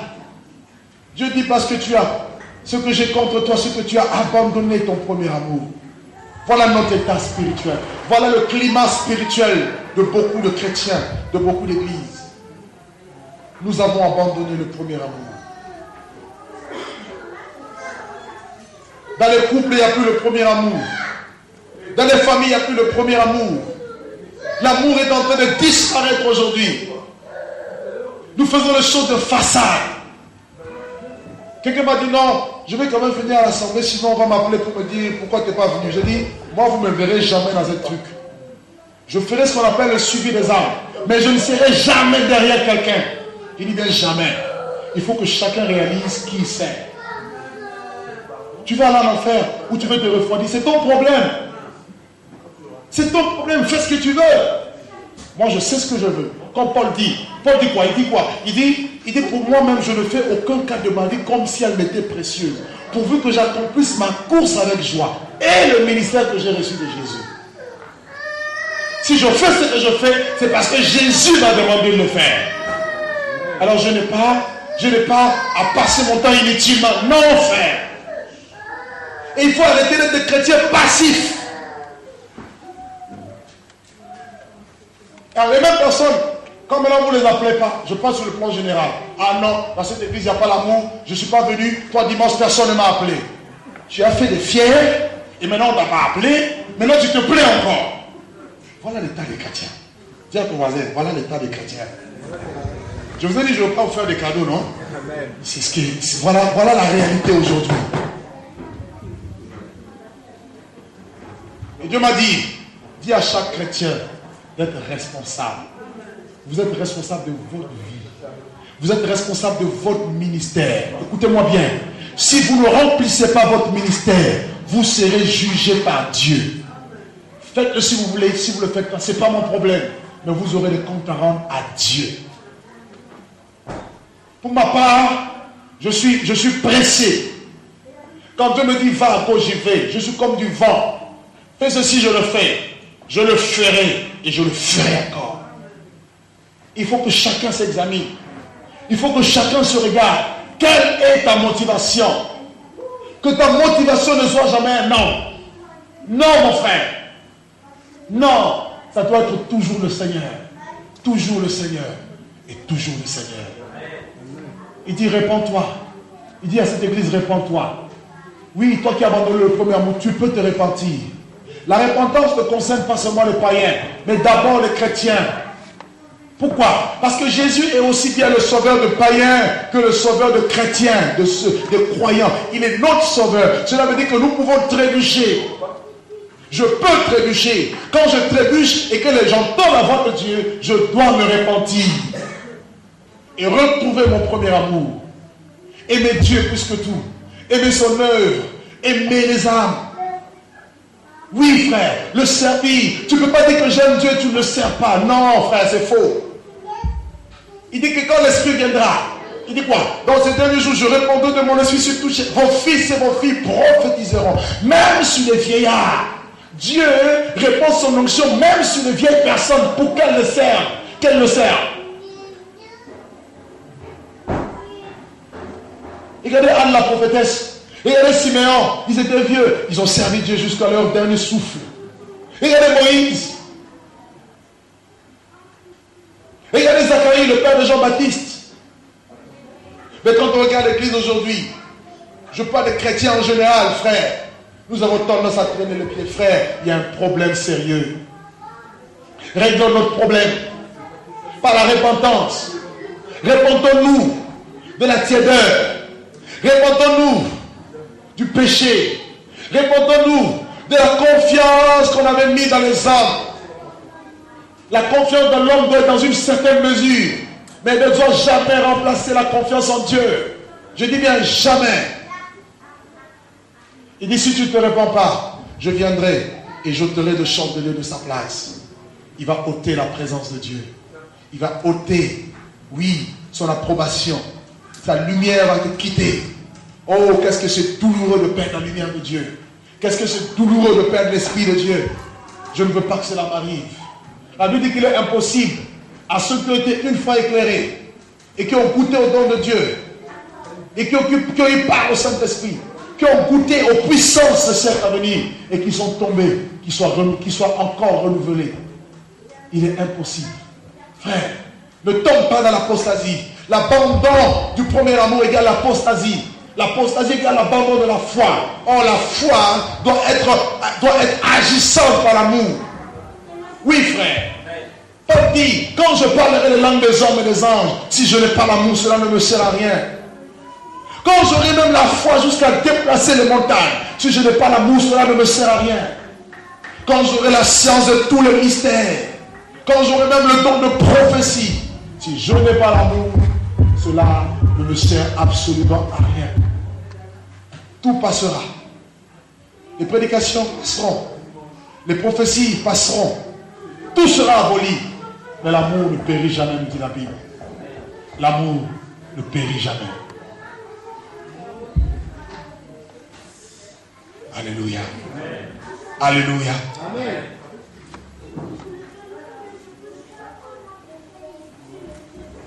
Qui réalise qu'il avait perdu quand même un peu le premier amour? Humblement et honnêtement. Lève-toi. Si tel est ton cas, lève-toi.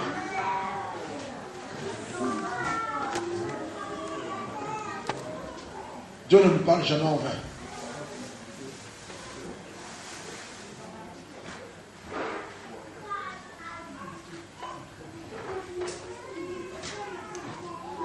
Tu vas faire avec moi cette prière. Tu vas lever tes mains là où tu es. Nous pouvons tous ensemble fermer nos yeux. Et tu vas faire avec moi cette prière. Et par cette prière, tu crois réellement que tu veux prendre un nouvel engagement avec ton Dieu, afin qu'il puisse rallumer la flamme. Il le fera, parce qu'il est juste et fidèle. Et à partir de ta décision, il faudra que tu puisses démontrer ton amour sincère envers lui. Prie avec moi. Seigneur Jésus, je viens à toi aujourd'hui. Merci de m'avoir parlé. Je me repens devant toi. Pouvez-vous prier ensemble à haute voix avec moi? Je me repens devant toi d'avoir abandonné mon premier amour. Certes, je continue à te servir. Certes, je continue à manifester les œuvres. Mais le premier amour avait quitté mon cœur. Je m'engage aujourd'hui à le retrouver. Parce que je sais que ton esprit est là pour répandre ton amour dans mon cœur. Au nom de Jésus. Au nom de Jésus. Je chasse lors de ma vie tout obstacle à ton amour. Je prends l'engagement de te suivre et de te servir jusqu'à la fin de ma vie. Au nom de Jésus. Au nom de Jésus. Que rien ne me sépare de ton amour. Ni la mort, ni la vie, ni les choses présentes, ni les choses à venir, ni la tribulation, ni quoi que ce soit. Au nom de Jésus-Christ. Au nom de Jésus-Christ. Rallume ta flamme dans ma vie. Amen.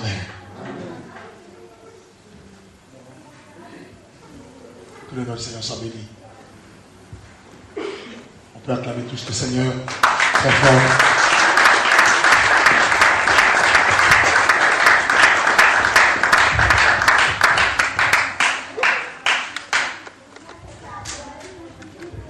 Que le nom du Seigneur soit béni. Nous allons passer aux offrandes. Je rappelle que nous aurons la semaine qui commence le vendredi. Nous démarrons notre séminaire dans le thème et l'évangile et la puissance de Dieu à 19h. Donc toutes les personnes qui sont dans un service quelconque, soyez là déjà à partir de 18h30 pour la prière et puis la mise en place. Et à 19h, on démarre. Et puis nous sommes là samedi à 16h. Samedi à 16h, vendredi à 19h, samedi à 16h et puis dimanche